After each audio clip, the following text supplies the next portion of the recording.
আসসালামু আলাইকুম সম্মানিত ভিউয়ার্স, কেমন আছেন? আমি মোহাম্মদ জাকারিয়া, চিকিৎসক, মোটিভেশন স্পিকার। আপনাদের মাঝে স্বাস্থ্য বিষয়ে আলোচনা নিয়ে আসলাম। বন্ধুরা, বিভিন্ন সময় বিভিন্ন ধরনের আলোচনা নিয়ে আসি। আজকেও স্বাস্থ্য বিষয়ে আলোচনা। আজকের আলোচনার বিষয় যে চা কেন খাবেন এবং চা খেলে আপনার কী ধরনের উপকার হয়। তাহলে ভিডিওটা প্রথম থেকে শুরু করে শেষ পর্যন্ত না টেনে শুনবো। প্রথমে একটু লাইক দেবো, সাবস্ক্রাইব করব, নোটিফিকেশন অন করব, পেজে ফলো দিব।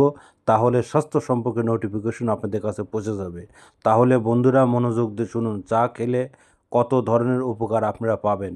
চা খেলে শরীরে শক্তি যোগায়, ওজন কমাতে সাহায্য করে এবং হৃৎপিণ্ড সুস্থ রাখতে সাহায্য করে, ক্যান্সার প্রতিরোধ করতে সাহায্য করে, রক্তের সুগার মাত্রা নিয়ন্ত্রণ রাখে, মানসিক স্বাস্থ্যের উন্নতি ঘটায়।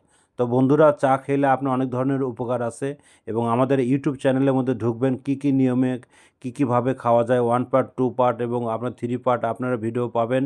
আর পরবর্তী কী রিলেটেড ভিডিও চান কমেন্ট বক্সে লিখতে ভুলবেন না। আর আমার 100 বছরের প্রতিষ্ঠান গোপন অসুখ বিসুখ আপনারা এই ব্রেস্ট মেডিকেলে চলে আসবেন। এতক্ষণ মনোযোগ সহকারে দেখার জন্য সবাইকে থ্যাংক ইউ, সবাইকে ধন্যবাদ।